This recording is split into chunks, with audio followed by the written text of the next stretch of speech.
Assalamualaikum warahmatullahi wabarakatuh. Halo, saya Dr. Angga Prastia. Nah, saya memiliki sebuah data yang menarik Bapak Ibu teman-teman semua. Ya, coba kita lihat data ini. Ini adalah 10 penyebab kematian tertinggi di Indonesia. Peringkat 1 diduduki oleh stroke, banyak sampai 21% ya. Terus peringkat kedua jantung, peringkat ketiganya adalah diabetes. Cuman satu yang bukan penyakit, yaitu apa? Kecelakaan lalu lintas.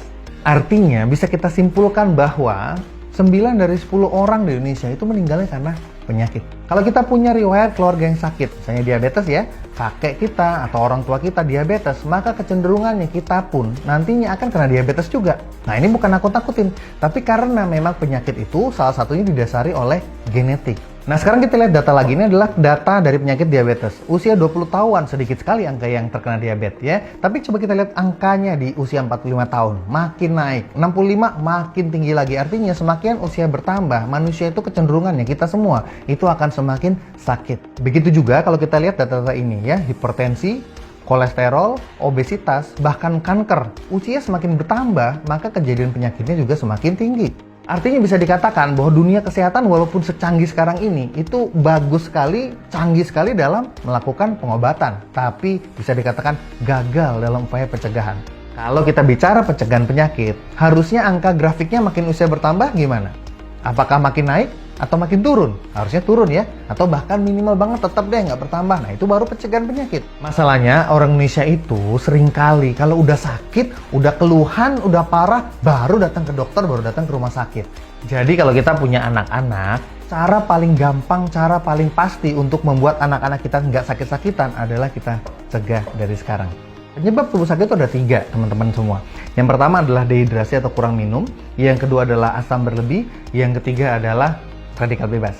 Kita akan bahas satu persatu. Ada penelitiannya, ada bukunya. Kita sudah tahu bahwa sebagian besar tubuh kita terdiri dari cairan. Salah satu buku yang dikarang oleh Dr. Dave Carpenter, judulnya Change Your Water, Change Your Life ya. Gejala-gejala umum dehidrasi itu salah satunya seperti perasaan lelah, susah BAB. Anda sering nggak BAB nggak teratur gitu ya, nggak setiap hari? Atau mungkin Anda pernah merasa nggak, Anda udah tidur rasanya cukup, tapi ketika bangun rasanya kurang segar. Nah, itu adalah tanda-tanda dari sel kita dehidrasi. Kebayang, jadi sel yang tadinya normal, sehat, lalu kalau dia lama-lama kekeringan, air itu nggak bisa masuk ke dalam sel, lama-lama rusak nggak selnya? Nah, ketika terjadi kerusakan sel ini, maka terjadi juga yang namanya penyakit. Apa solusinya agar kita nggak dehidrasi, agar sel kita nggak dehidrasi? Sebenarnya cuma satu solusinya, yaitu minum air. Ya, kita udah tahu. Masalahnya kita tuh minum sehari itu harus berapa sih yang sebenarnya? Ya, informasi yang kita dapatkan selama ini tuh minumnya tuh harus sekian gelas sehari ya. Ada yang bilang 8 gelas, ada yang bilang 10 gelas, ada yang bilang 12 gelas. Sebetulnya yang benar itu berapa? Menurut ilmu kedokteran, saya mendapatkan 2 sumber. Yang pertama, 42,9 ml dikali kilogram berat badan kita, itu dari WHO. Yang kedua, 45 ml dikali berat badan kita, itu dari Medicine and Science and Sport and Exercise. Jadi menghitungnya sebetulnya gampang aja. Anda ingat-ingat aja, Indonesia merdeka tahun berapa? Tahun 45 ya. Ya udah, 45 ml dikali berat badan Anda. Jadi kalau Anda berat badannya misalnya 100 kg, 45 dikali 100 kg jadi berapa?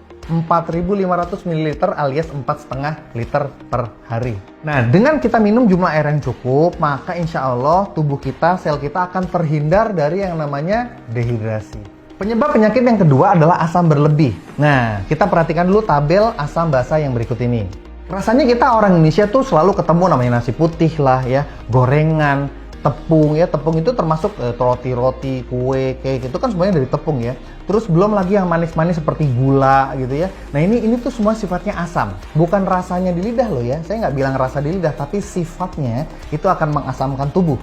Lalu makanan-makanan jenis yang netral seperti beras merah, telur, ya, susu, itu sifatnya netral. Dan makanan yang sifatnya alkaline atau basa itu termasuk buah-buahan dan sayur-sayuran. Hampir semua buah-buahan, sayur-sayuran sifatnya basa. Mungkin ada beberapa buah yang sifatnya asam seperti jeruk nipis gitu ya, jeruk lemon gitu ya. Tapi itu cuma asam di lidah, ketika dia masuk di tubuh, diserap tubuh, itu akan membasahkan pH tubuh.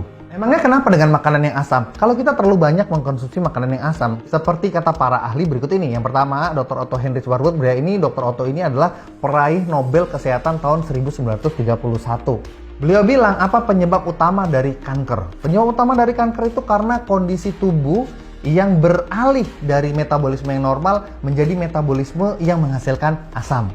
Dan semakin tubuh bertambah asam, semakin kankernya bertambah parah. Semakin kanker bertambah parah, semakin tubuhnya bertambah asam.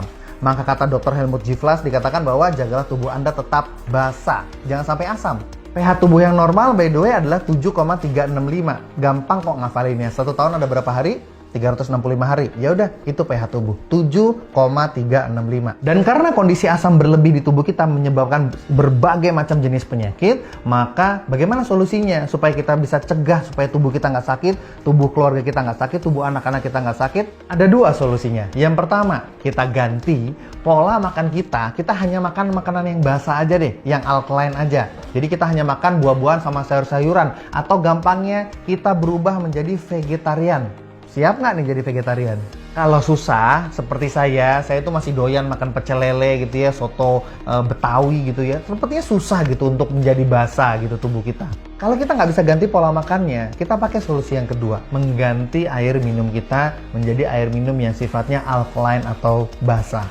Seperti kata salah satu hadis riwayat Tirmizi, dikatakan bahwa Rasulullah bersabda bahwa perut manusia itu seperti sebuah wadah, yang harusnya wadah itu diisi sepertiga oleh makanan, sepertiga oleh air, sepertiga oleh udara. Maka ketika makanan-makanan kita tidak sehat, makanan kita bersifat asam, minimal kita mengganti air minum kita. Kita stop meminum minuman-minuman yang sifatnya asam. Nah, di salah satu buku yang lain, The Hidden Truth of Cancer, karangan Dr. Keiichi Morishita, di buku tersebut dikatakan if the blood develop a more acidic condition, artinya jika tubuh kita itu bertambah kondisi asam, artinya kita mengkonsumsi makanan atau minuman yang sifatnya asam, maka kelebihan asam itu akan ditumpuk di suatu bagian tertentu di tubuh kita, dan bagian tersebut akan berubah menjadi kondisi yang asam. Bagian tersebut akan asam dan sel-selnya akan mati. Tapi sayangnya tidak semua sel mati. Ada beberapa sel yang akan mampu bertahan, dan sel yang mampu bertahan ini akan mengalami mutasi dan ini akan menjadi sel kanker. Jadi jika zaman dulu ada pepatah you are what you eat, itu sangat benar. Ya, apa yang kita makan akan berpengaruh ke dalam sel tubuh kita. Penyebab penyakit yang ketiga adalah radikal bebas. Kalau menurut Wikipedia dikatakan radikal bebas itu adalah molekul yang tadinya stabil, lalu elektronnya ada yang lepas, ada yang hilang satu gitu ya, sehingga molekul tersebut menjadi nggak stabil. Nah, molekul yang tidak stabil alias radikal bebas ini, dia akan cenderung mengambil elektron dari sumber yang lain. Karena kan dia nggak stabil, kehilangan elektron, ya kan? Dia ngambil elektron dari yang lain. Nah, yang lain ini dari mana? Nah, itu dia, dari tubuh kita diambilnya. Sehingga lama-kelamaan sel tubuh yang diserang oleh radikal bebas ini akan rusak, dan ujung-ujungnya apa kalau rusak? Dia jadi penyakit.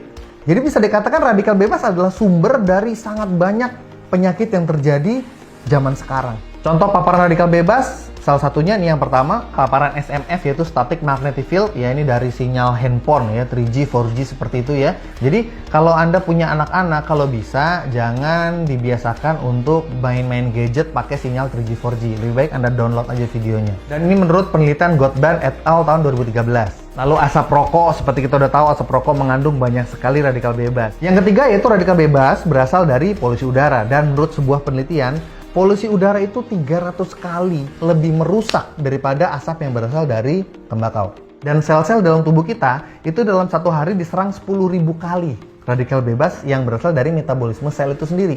Jadi ketika sel tubuh kita bermetabolisme, hasilnya banyak radikal bebas, dan itu menyerang sel itu sendiri gitu loh. Kalau radikal bebas solusinya cuma satu. Dari dulu kita sudah tahu, yaitu antioksidan. Yang jadi masalah adalah antioksidan zaman dulu tahun 1950 dari satu jeruk. Itu kalau sekarang itu harus kita makan 8 jeruk. Kalau dulu 1, kalau sekarang harus 8. Baru jumlah antioksidannya seimbang. Artinya kalau kita dalam satu hari membutuhkan 8 butir jeruk, maka kalau di rumah kita ada 5 orang butuhnya berapa? 40 butir. 40 butir itu mungkin sudah setara dengan 3 kg jeruk.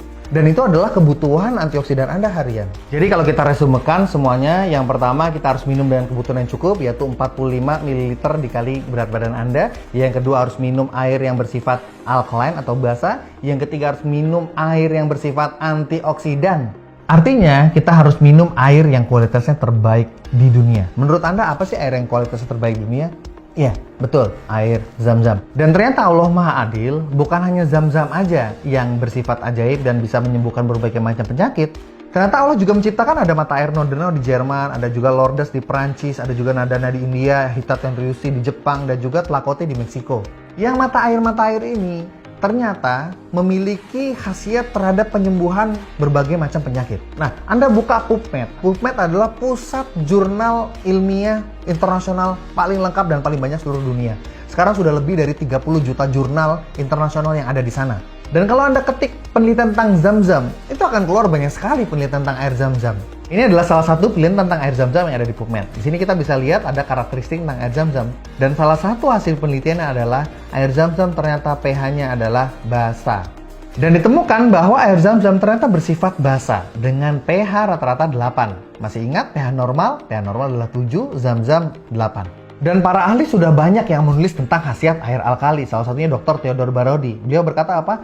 Ternyata apapun nama penyakitnya, semua berasal dari akar yang sama, yaitu terlalu banyak sampah asam di dalam tubuh. Di sisi lain, Dr. Gerard Bresnahan, dokter kepresidenan Amerika Serikat, minum air alkali adalah solusi untuk membuat pH tubuh menjadi basa dengan mudah. Sehingga Anda tidak perlu repot-repot mengganti pola makan Anda. Di PubMed sendiri, kalau Anda search ketik keyword alkaline water, itu akan keluar lebih dari 300 penelitian yang sudah membahas tentang khasiat dari air yang bersifat basa atau air alkaline ini. Salah satunya adalah jurnal Trends in Food Science and Technology. Dikatakan bahwa para ilmuwan berhasil menemukan bahwa air alkali bukan hanya bermanfaat buat terapi atau pengobatan, tapi juga pencegahan berbagai macam penyakit berat. Selain itu, dengan penelusuran yang lebih dalam, ditemukan juga bahwa ternyata air Zam-Zam bukan hanya bersifat alkali, tapi memiliki kekuatan antioksidan. Itulah mengapa air Zam-Zam bisa mengikat radikal bebas dan bisa mengangkat racun-racun detoks tubuh sehingga tubuh menjadi jauh lebih sehat. Demikian juga dengan mata air yang lain, salah satunya adalah fenomena dari Nordenau. Ini juga ada penelitian tentang air dari Hita Tenryusui di Jepang. Dan semuanya mengatakan hal yang sama, bahwa air ajaib ini ternyata bisa mengikat radikal bebas, bahkan radikal bebas ROS, reaktif oksigen spesies, yang dikatakan sebagai antioksidan yang paling berbahaya di dunia saat ini. Dan air ajaib ini dalam bahasa penelitian, dalam bahasa medis disebut dengan istilah natural reduced water. Natural itu alami, reduced water adalah air yang mempunyai sifat antioksidan atau mengikat racun. Lalu para ilmuwan bertanya-tanya, bagaimana dong dengan belahan dunia lain yang tidak memiliki mata air ajaib? Seperti negara kita, Indonesia mungkin. Dan karena itulah para ahli mengembangkan teknologi yang dinamakan electrolyzed reduced water. Jadi mirip-mirip dengan natural reduced water, bedanya natural alami ini dengan metode electrolyze dengan kecanggihan teknologi. Dan kalau kita lihat beberapa jurnal ini, baik natural reduced water maupun electrolyzed reduced water, keduanya sama-sama memiliki kemampuan untuk mengikat ROS. Selain itu, keduanya memiliki kandungan molekular hidrogen yang berlimpah di dalamnya. Dan berkat molekular hidrogen inilah, air ini menjadi memiliki daya terapeutik yang luar biasa. Dan molekular hidrogen ternyata sudah mendapatkan perhatian serius dari salah satu lembaga penelitian dunia, yaitu Molecular Hydrogen Institute, yaitu sebuah lembaga non-profit yang khusus mendedikasikan dirinya untuk meneliti tentang kemajuan teknologi di molekular hidrogen ini. Dan mereka sudah mengumpulkan lebih dari 1000 jurnal penelitian yang mengatakan bahwa ternyata molekular hidrogen memiliki daya terapeutik terhadap 170 penyakit di tubuh manusia dan juga bisa menyembuhkan semua organ di tubuh manusia. Dan di zaman ini, molekular hidrogen adalah antioksidan terbaik di dunia dengan kemampuan terkuat, dengan molekul yang paling kecil, jadi dia bisa menembus langsung ke dalam sel dan langsung mengikat radikal bebas untuk ditarik dan didetoks, sehingga tubuh kita bisa jauh lebih sehat, keluarga kita lebih sehat, tercegah dari berbagai macam penyakit. Dan untuk yang sudah terlanjur sakit gimana? Ya ini akan sangat membantu penyembuhan penyakit. Selain itu, molekular hidrogen sangat murah karena terdapat pada air. Dan terapi hidrogen saat ini adalah terapi paling murah. Kenapa paling murah? Ya karena cuma cukup ganti air minum aja kan. Dibandingkan kalau sudah sakit, Anda harus berobat dan menghasilkan biaya yang besar. Nah, jadi sekarang silakan Anda lanjutkan membaca website ini karena kami memiliki penawaran yang sangat menarik untuk Anda di akhir website ini. So, tunggu apa lagi? Silakan Anda baca informasinya selengkapnya. Wassalamualaikum warahmatullahi wabarakatuh.